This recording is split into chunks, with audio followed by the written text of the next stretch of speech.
The Black Ops 6 Season 1 Reloaded update just dropped, and they finally got rid of that stupid Krig, as well as the XM4 and the SOG, making ranked so much more competitive. But you probably don't know what to use now, so I have for you the new top best guns with the best classes that you should be rocking if you want to climb the ranks. Currently, I'm Crimson 1, getting about 60 to 90 SR a game. Let me know in the comments your current rank and the rank you want to hit. With all that said, so the Krig is now out of the game.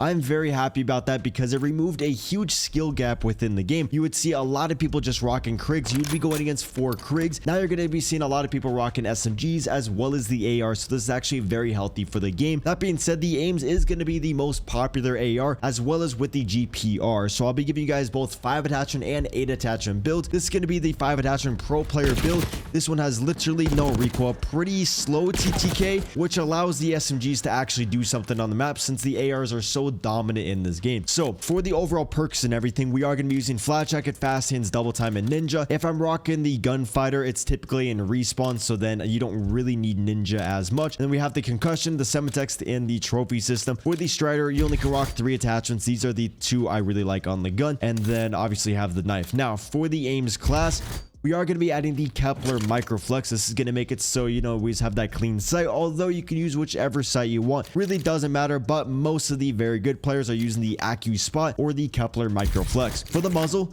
the ported, it will actually give you more recoil control if you kill the enemies in the first like 5 to 6 shots. In rank play, I found myself just spamming out so many bullets to where the competitor is going to be a lot better. It gives you like a general increase to that recoil control. It's not going to show up for some reason. Oh, I think now it will. It always glitches out. So this is going to add a lot of recoil gun kick, eliminating that shake and give you that vertical recoil control. But there's still going to be that side to side bounce, which is why we have the vertical foregrip on here. This is going to increase that the horizontal recoil control by about 30%. So now overall there's going to be no recoil on the gun. For the barrel, this is when people get a little bit confused. They're always asking me like, why don't we use the long barrel instead of the reinforced? Well, if we just add the long barrel, when we look at the stats, the bolt velocity is going to be 760 meters per second, which is basically perfectly fine. That's a good bolt velocity. That's going to give you hit scan up to about 35-40 meters. But in rank play, there's a lot of gunfights that are very crucial that you're going to be at like 60 meters, and you want to increase the hit scan potential. Overall, you want to make sure you don't get any ghost bullets at range. The reinforced barrel is going to make sure that doesn't happen.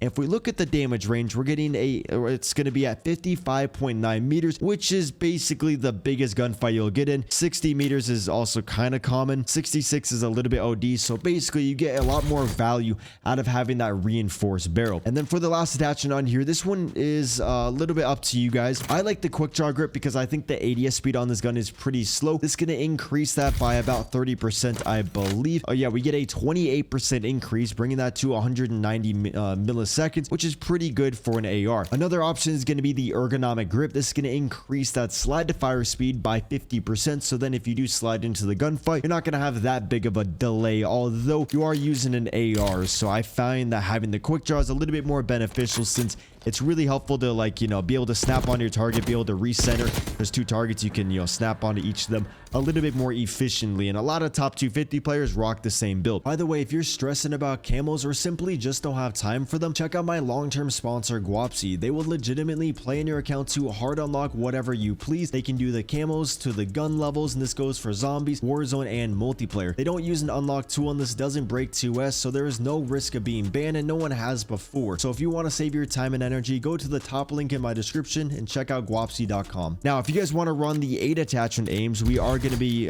basically running the same thing.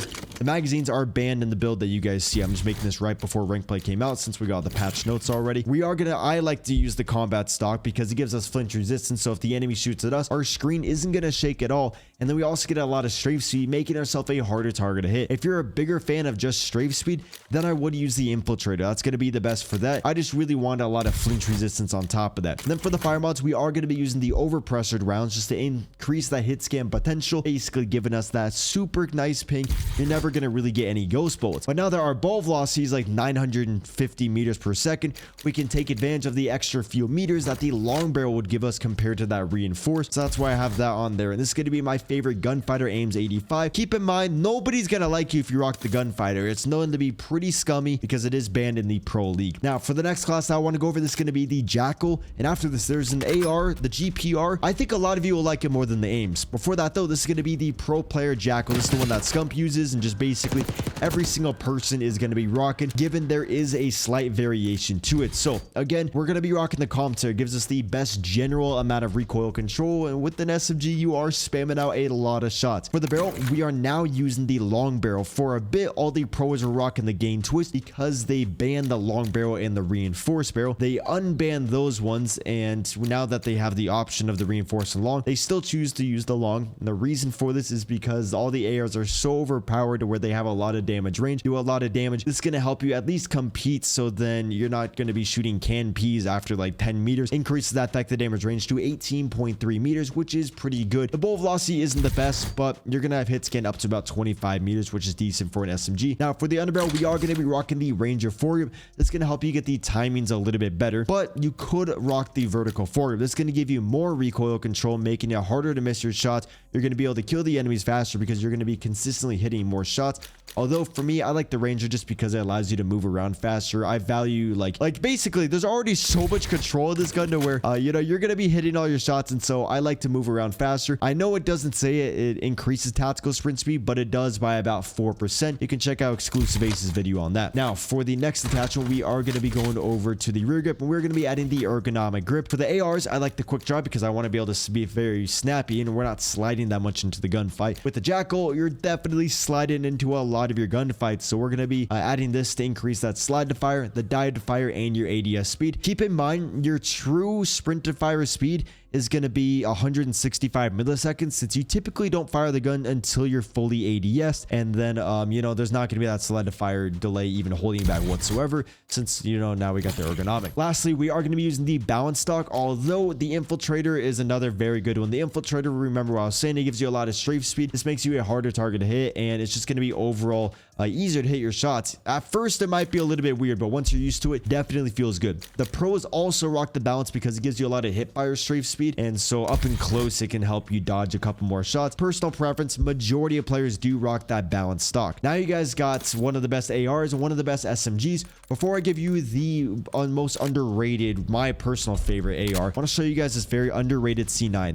This thing has not that much recoil and a very fast TTK with a lot of mobility. I was doing very well in Crimson ranked lobbies with the C9. I really, I've only used it once in Crimson, but I really do enjoy it. And my buddy who is iridescent now, I've been basically playing with him since I was gold 2, and so I've been playing in the same lobby since day 1 basically. But with the muzzle, we are going to be using the compensator. This is going to add a lot of recoil control. Again, this gun has a lot of bounce. It's going to eliminate that bounce. For the barrel, we got the long barrel, since our bullet velocity is already going to be faster than the Jackal, and we don't really need it to be, you know, it's already good enough, and so we're going to get more value out of increasing that the damage range. And just for example, real quick, if we look at the damage range, 13.3 meters. When we add the reinforced, we get like 2 meters. With the long barrel, you get like 5 meters, so you get like a 50% increase. That's why the long barrel is very good for your SMGs. For the underbarrel, we are using the vertical. I tried out the Ranger, which the Ranger does work. It's just this gun bounces side to side so much to where I really did need to use the vertical. For the rear grip, we do have the ergonomic grip on there for the same reasons as before. And then for the stock, I do have the Infiltrator.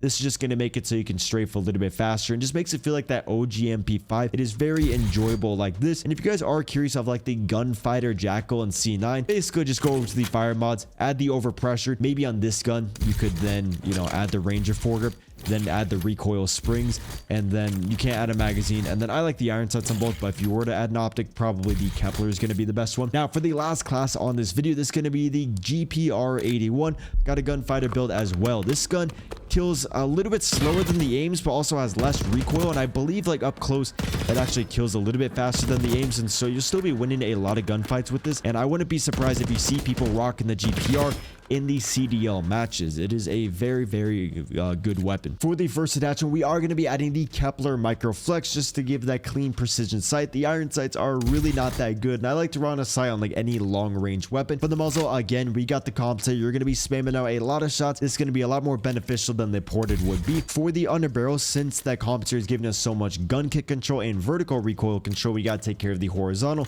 So we got the vertical foregrip on there, giving us an increase of about 30%. You could rock the Ranger because this gun really doesn't have that much recoil, but I don't really value that sprinting movement speed on my ARs as much because the vertical, like, you're always going to be in a long range engagement, so this is going to help you more often than that Ranger would. Plus, you can just use your pistol to run around the map if it really does matter. For the barrel, I am going to be using the long barrel instead of that reinforced barrel. This is because the bullet velocity is already going to be like around the bullet velocity that the Ames has. It just lacks in that damage range. This is going to increase that effective damage range to 26.7 meters. Without that, it is going to be about, let's see if it's unglitches, 19.1, which is pretty bad. And then with the reinforced is 22.9, and so long barrel is definitely the move, and you still have like the same bullet velocity that the Ames has, so you're not going to be a disadvantage at that hit scan range. You're not going to really need to lead your shots as often. For the last attachment, this one's kind of up to you guys. I kind of go back and forth from the combat stock and the bullet velocity rounds. This one makes it so no matter where you're at, basically you're always going to have that hit scan, making it super enjoyable to use. You never have to lead your shots, always feels like you're on that good ping. But then if you rock the combat stock, you get the flinch resistance and you can strafe very fast, so then like your screen will just never shake when the enemies shoot at you. And that's one benefit of the GPR, is that you don't really need the high velocity rounds, and so that's why I typically rock this one. So it's just overall easier to stay on target majority of the time, since the flinch in this game can be pretty crazy. This is my favorite 5 attachment GPR. If you don't find that much value out of the stock and you just want, like, if you're on a really high ping all the time, you might want to add the overpressured rounds. And so now for the 8 attachment build, again, we're going to keep the overpressured on there. For the stock, we are going to be adding the combat. This is why the gunfighter can be pretty broken. Now you got like so much flinch resistance, strafe speed, and a lot of damage range with that good bullet velocity and no recoil. Can't add a magazine. For the rear grip, we are going to be using the ergonomic grip just because the ADS speed's already so fast on this gun. Let me show you guys this. Without a grip, the ADS speed is very snappy, like faster than the Ames. And so then if we add the quick draw, I feel like it's just a little bit too fast. Like, it's just actually crazy how snappy it is. So if you like this, then I would definitely rock the quick draw. But since the ADS speed's already going to be faster than the Ames, even with the ergonomic, I was like, well, might as well take advantage of having that fast slide to fire speed if I need to slide into the gunfight. And so I think it's a lot better with ergonomic. I think you guys will as well. There's the class. That's going to wrap it up for this video. If you guys do want to get better at the game, make sure you hit the subscribe button with the noties on. A like is appreciated, but only if you like the builds and you found it helpful. With all that said, doses.